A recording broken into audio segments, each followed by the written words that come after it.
All right, the next question is the question of this Achilles tendon. And so we have an Achilles tendon is attached to the rear of the foot as shown.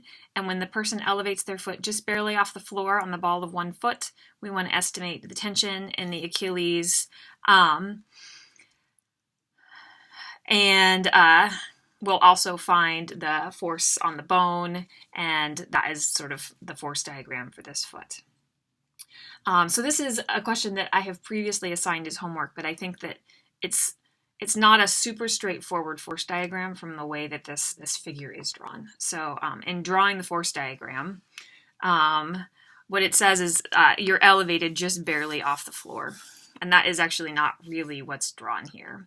And the reason that I want to say that is because I think the problem wants you to think of this being elevated just barely off the floor, like your foot is still level. So maybe a better analogy here, instead of just barely off the floor, might be your foot is hanging horizontally as you do maybe a lift with your foot hanging off the edge of the stair or something like that. But what we want to be doing is thinking of the foot horizontally here to simplify the problem. So if this is your foot, we have three forces that have already been drawn here. There is a force of the Achilles tendon pulling up.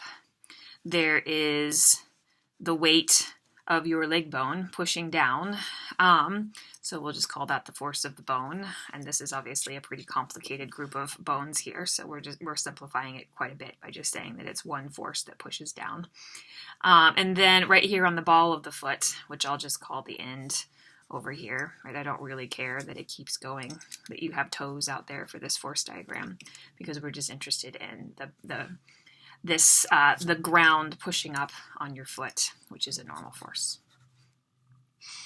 Okay, so as always, we start off drawing a force diagram. I'll label some distances here. So I have 8 centimeters. Right. This distance here is 8 centimeters, and this distance here is 16 centimeters. And we'll say that the mass of the person is 72 kilograms.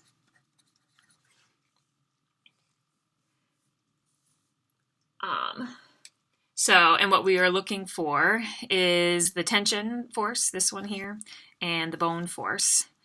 And that's where we're at. So we don't know both of these. So we're going to have to do two different things to solve them. We have two unknowns in this equation. And this is another static equilibrium question. And there will be a similar, though hopefully not as complicated, force diagram type static equilibrium question on your test coming up. So this is a good problem to prepare for that because it's a similar level of difficulty. So there's two conditions for static equilibrium. The first one is that the sum of all the forces equals 0, and the second one is that the sum of all the torques equals 0, which I like to rewrite to say that the counterclockwise torque equals the clockwise torque. So I like to use this version of that equation, which is what we'll use now. It usually works best to start with the torques equation, so that's what we'll do here. And we have to choose a location of the pivot. And from class, we've talked about how the best choice of pivot location is to choose the pivot at a location where you don't have information. So I think both the location here and here would be equally good places to choose the pivot. The only thing that we don't want to choose is the normal force. I'm going to go ahead and set the pivot here.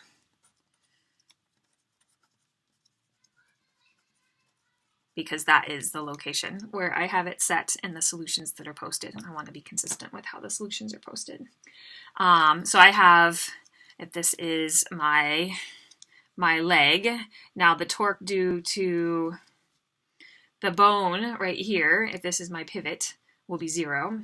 And the torque due to the tendon will cause this bone to rotate, right? If I pull up like that, that would cause it to be a clockwise torque. And that must mean that the normal force would cause a counterclockwise torque.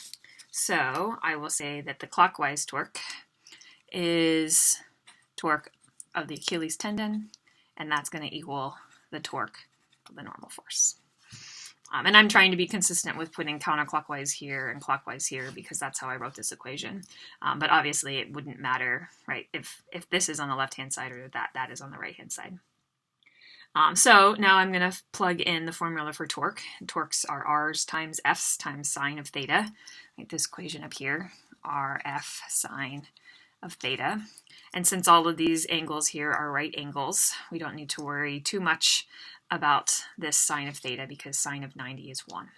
So I'll say Rn times Fn is R tendon times F tendon. And now we are to a point of perhaps being ready to plug and chug, though you might still be concerned about what this normal force is here, but we'll talk about that in a minute. So I'm going to solve for the tendon, and I see that the force of the tendon is Rn Fn over RT. So R to the normal force is the distance from the pivot to the normal force. Since we have set the pivot to be here, Rn is this distance right here, right? The distance from the pivot to the normal force, which is 16 centimeters, which I'll write in meters, so that's 0.16 meters. I'll wait to fill in the normal force for a second, and we'll put in the distance to the RT, which is the distance from the pivot to the tendon force, and that is 8 centimeters. So we'll put in 0.08 meters down there. And now this normal force.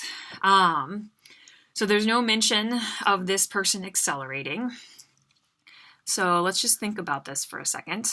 Right, here is me standing. I'm going to draw both of my, well, I just got one leg up in the air. We'll just do it that way. Right, the person is elevated on the ball of 1 foot, so we'll just have it this way.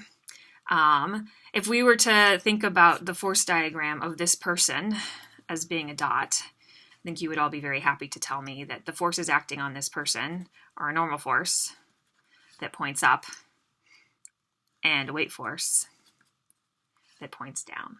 Okay, so there is a normal force that is pushing up on this person's body, and the location where the person's body makes contact with the ground is right there on the ball of that person's foot.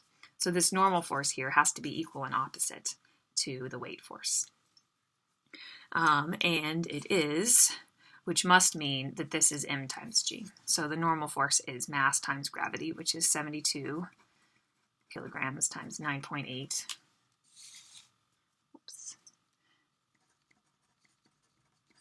Just like that. So I'll plug in all of those numbers and I get 1,411.2 newtons.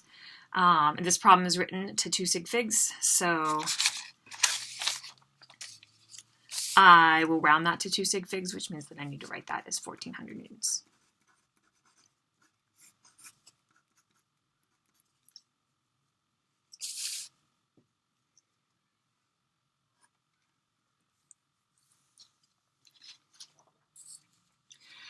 So now I have the force of the tendon, and I need to figure out also the force of the bone. So we didn't have a bone force in our torques equation because we set the pivot right there, which meant that the torque of the bone was equal to 0.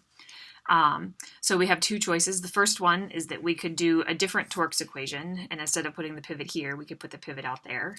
That tends to be a little bit harder than just using Newton's second law, where we say that the sum of all the forces equals to 0.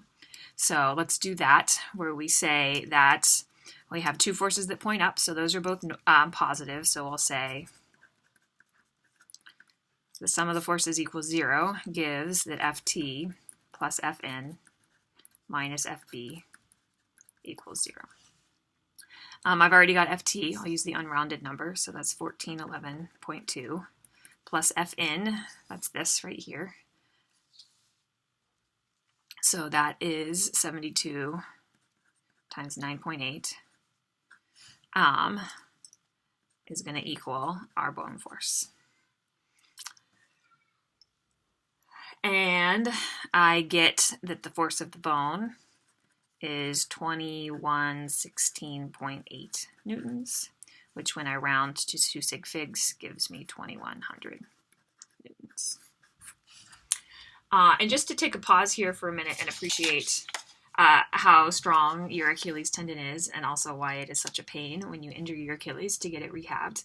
This is not somebody doing anything like running or doing anything hard with their Achilles. This is just basic, just barely lifting your foot off the ground type forces on your Achilles. Your weight, which we know is that normal force here, Fn, is 72 times 9.8, which is 705 newtons, which I'll write as 700 newtons or so, since I'm rounding everything. And you see that the force on the Achilles is actually twice your weight. And also the force on your ankle is 3 times your weight. Right, our feet have huge forces associated with them, right, much bigger than our weight.